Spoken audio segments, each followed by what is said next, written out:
Hello, everybody. Alrighty.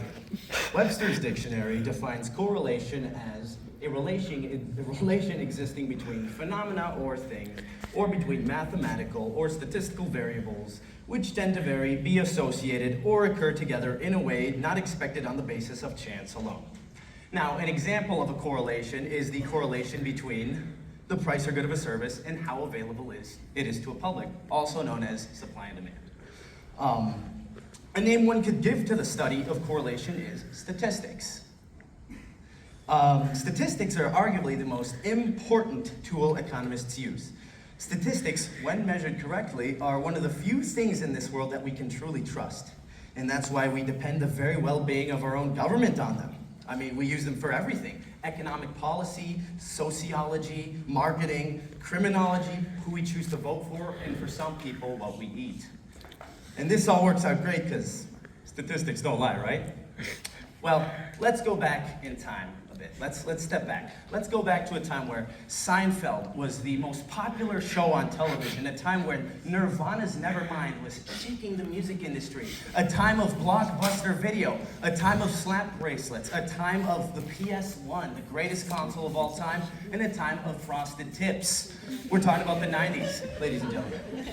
So, in the early 90s, American inner cities had a little problem, small problem. And that problem was teenage crime, teenage murder to be exact. Teenage murder was rampant. Economists and statistical experts projected that teenage murder would keep on growing and growing and growing, that it would more than double by the 21st century. And as time kept going on, this was seemingly shaping up to happen almost exactly as the economists had predicted. Crime was going up, and when the time finally came, when crime was supposed to just keep on growing and all hell was supposed to break loose, rates plummeted by 43%. And by the year 2001, teenage crime hit an all-time low in 35 years. Now, this caught the experts off guard. They did not think this was going to happen. So when this sudden downturn in crime happened, they had a very quick explanation. They said that progressive gun control laws, the groundbreaking new policing strategies, and the booming economy of the 90s were all reasons for this very sudden downturn in crime. Just one small problem with that. So these all sound like great reasons, right? These all sound like sound, logical reasons for why crime would just stop. In reality, none of these were actually the real reasons for why crime stopped. They sound logical, right? Why else would 2,622 murders on average drop down to 540 in a relatively short span of 15 years? I mean, the people who said this, they have college degrees and they're experts, right? They know what they're talking about.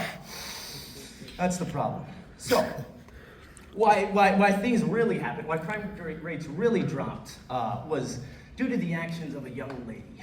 20 years ago, before this rate happened, Sue, I don't know why those are up there. 20 years in the past, a woman by the name of Norma McCurvey had a small issue. Norma was a drunken, poor, drug-abusing junkie, and the issue was she got pregnant and she wanted to get an abortion. Sadly for her, she lived in Texas, a state amongst many others at the time where abortion was illegal. So, Norma's problem was actually taken to the courts. She led the plaintiff in a class action lawsuit against the state of Texas. The defense was led by the Dallas County DA, Henry Wade. And this started the great Roe v. Wade case that we've all come to know and love. So, Norma would go on and win this case, and abortion would be legalized throughout the states. Whoop-de-doo. Ironically, Norma actually never got to get the abortion because, courts take a long time, take more than 9 months. So she gave birth and gave the child up for adoption and would go on to become an avid pro-lifer herself. But the effects of her actions still remained. And 20 years later, before the great crime drop of the 90s, she did that. So abortion was legalized, and let's get a little fun fact in here. So, I'm sure we can all agree that the environment you grew up in has a major effect on who you'll turn out to be later in life. Relating to this, children from unfavorable households are far more likely to commit crimes later on. Unfavorable households such as the kind Norma would have raised her children in. So, these unfavorable households, for all intents and purposes, were the target audience of these abortions. So, in the wake of Roe v. Wade, these millions of poor, unmarried, and unsuitable would-be mothers who didn't have access to abortions now did have access to abortions. Meaning, the millions of children who would have been born into these environments, the millions who would have more than likely turned out to become criminals later on, quite literally never got to see the light of day. So, they were never able to pick up the gun, and crime rates plummeted. So, take that as you may. So what does this tell about these so-called experts? These people who are supposed to know what they're talking about? This doesn't tell us that the statistics they were reading were wrong. This just tells us that the statistics they were reading them wrong. They were looking at things that were not relevant. It's easy to look at a correlation between the booming economy and the gun control laws, and to correlate that to the very sudden drop in crime, when in reality, the true reason behind the crime rates plummeting were the actions of a woman 20 years in the past.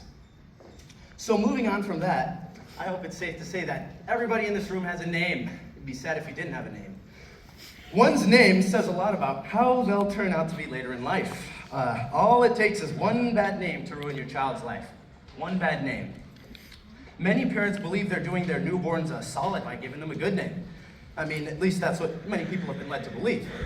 You'd be surprised to hear that millions of parents think by naming their children the right name could make the difference between them driving up to a mansion in a Bugatti as opposed to living in a shack stuck on EBT cards and government cheese. One New York judge observed this name success phenomenon, among many of the offenders that he had encountered in his courts. This was Judge W. Dennis Dugan, who saw an odd correlation between strange names and troublemakers. Now, one of his experiences involved a girl. Now, this girl's name was, she was named after an actress from The Cosby Show. The girl's mother was a big fan of The Cosby Show, and especially a big fan of Tempest Bledsoe, I believe was her name. And she liked her so much, she named her child after her, except she actually made a mistake. She spelled her name incorrectly, naming her, that's Tempest, naming her child Temptress. So, from that day forward, her daughter would be known as Temptress. And as Temptress grew up, she was constantly getting into trouble. She was very promiscuous, and she eventually found herself in Dennis's courtroom. Now, during her trial, Dennis sent Temptress out of the courtroom to ask her mother one question. Dennis asked her mother if maybe Temptress was simply living out her name. Did Temptress's name make her the way she was?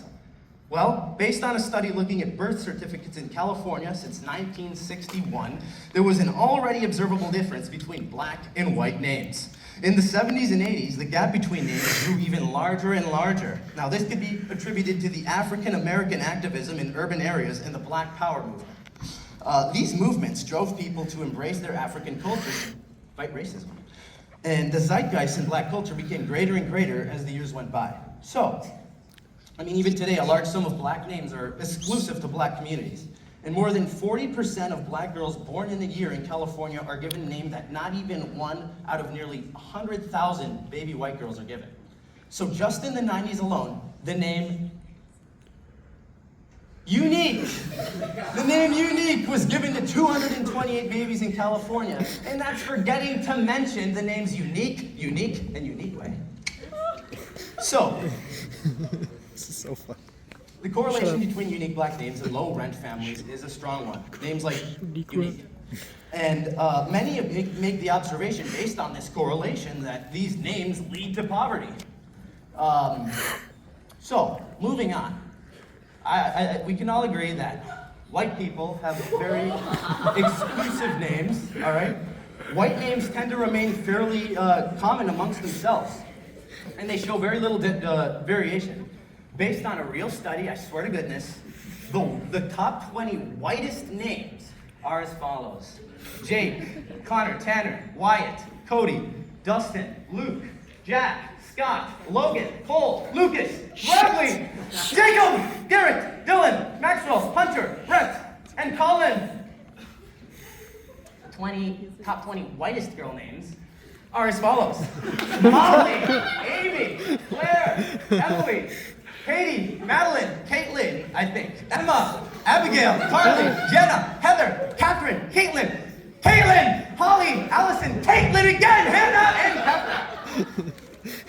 And while we're on it, the top 20 blackest names are Deshaun, Andre, Marquise, Darnell, Tyrell, Malik, Trevon, Tyrone, Willie, Dominique, Demetrius, Reginald, Jamal, Maurice, Jalen, Darius, Xavier, Terrence, Andre, and Daryl. So the fact is, there is a clear difference between black and white names. At least very different vibe, as you have observed.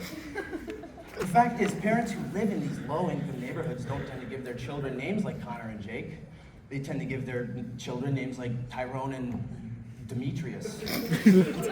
So, it's for that reason that many people who don't succeed in life tend to have more black-sounding names. It all boils down to one's home environment, not their name or their race. Someone named Demetrius has a lesser statistical chance of succeeding, not because their name is Demetrius, not because they're black, but because of the person who named them Demetrius, how they raised them, how they grew up. Something like that. So, going back to Temptress's situation, Temptress wasn't so much living out her name as Judge Dennis believed.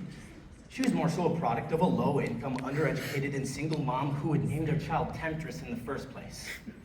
So moving on to Othello, because I gotta talk about humanities. The title character wrongly assumes that the correlation between Desdemona's missing handkerchief and her interaction with Cassio proves that she cheated on him. This is obviously false. This is a false assumption manipulated by Iago, and this led to the eventual murder of Desdemona. Othello murdered his wife just because of some statistics, facts, correlations, whatever. And for a quote, it is cause, my soul, let me not name it to you, your chaste stars. It is the cause it'll not shed her blood, nor scar what whiter skin of hers than snow, and smooth is monumental alabaster. Moving on to something else. So, I know the question you're all asking. What the freak does this have to do with Blade Runner? So, Blade Runner 2049 is a sci-fi thriller. We follow the story of Agent K. Agent K is a replicant, which is essentially a lab-grown humanoid android type thing. Their sole purpose is to serve mankind. Now, Agent K is also a Blade Runner, which is a sect of the police department tasked with hunting down and retiring rogue replicants. Fabricated memories are put in the minds of these replicants to give them a sort of cushion, some sort of semblance of a past in order to better control them. K2 supposedly has these implemented memories. Now, while performing his duties as a Blade Runner, K stumbles upon various clues and pieces of a puzzle. He finds a skeleton and a wooden horse, and those have some significance because he remembers them or something. So K correlates these clues that he finds to the memories of his supposedly made-up childhood. Seeing the impossibility of finding physical vestiges of a past that was allegedly never real, K sets out to uncover the truth of his existence. And through detective work and a little violence, K came to the conclusion that he was not made in a factory, but born by a real mother. K, however, drew this conclusion from correlation. K never looked for any solid, physical, direct evidence that he was born, that he was a real person. And as we have learned, this is how misunderstandings are made. K would later learn that he was not in fact the chosen one, and he was just another lab-grown skin job like the rest of the replicants that he hunts down. His existence was useful only for protecting the real chosen one, and who would later be revealed in the movie. So that was pretty disappointing for Mr. K. Moving on to TV, The Boys is an exceptional, it's just an awesome example of how correlations suck. So the most striking example of misleading correlation in The Boys. In The Boys, the misleading conclusion drawn through correlation is the public's perception of superheroes. The general populace assumes that because superheroes frequently show up during major crises, they're the cause of safety and order, when in reality, all of these crises are either staged or exacerbated by superheroes themselves, especially those under Vough's control. This misleading correlation allows Vought to manipulate the populace for their own benefit. Then this misleading correlation, so they use propaganda to present superheroes like Homelander as like beacons of hope and patriotism, when in reality, they're often the kind of people you should be worried about. Another example is the correlation between Compound V and natural superhuman abilities. Now, at the beginning of the show, people are led to believe superheroes are born with their powers, when in reality, the truth is that their abilities are artificially induced through injections of the chemical Compound V. This revelation shatters the myth of genetic superiority and exposes how Vought has manipulated the public by allowing them to assume correlation equates to natural cause. So, to conclude this whole thing, as we've learned, correlations often have little to no cause and effect relationship with the variables involved. Experts will frequently observe correlations and pin them to the sole answers to topics and issues that are completely disconnected from them in the first place. Looking back at the unexpected dip in crime in the 90s, experts credited progressive gun laws and intuitive policing methods, and completely unrelated booming economy. These experts didn't even think that the legalization of abortion had any effect on the future of crime. They simply looked at what was clear and seemingly obvious and just went with it. Correlations can also be used to predict one's life, apparently, by looking at their name. We obviously now know that the causation of how someone ends up turning out later in life isn't tied to the name they were given, but by more so a product of the household who gave them that name in the first place. And books like Othello expose the ways in which correlation can be used to deceive people into committing horrendous acts. Movies like Blade Runner 2049 paint a much sadder picture how correlations can possibly lead to deep disappointment. And The Boys can also be used as a cautionary tale, how big corporations and government fat cats will use correlation to manipulate the general public to further their control over us. Now, we as a society, we must move ahead and remain skeptical of anything anybody says, even me right now, including experts. So we can use correlations as a tool to highlight things we should look into. We cannot draw conclusions based solely on the existence of a correlation.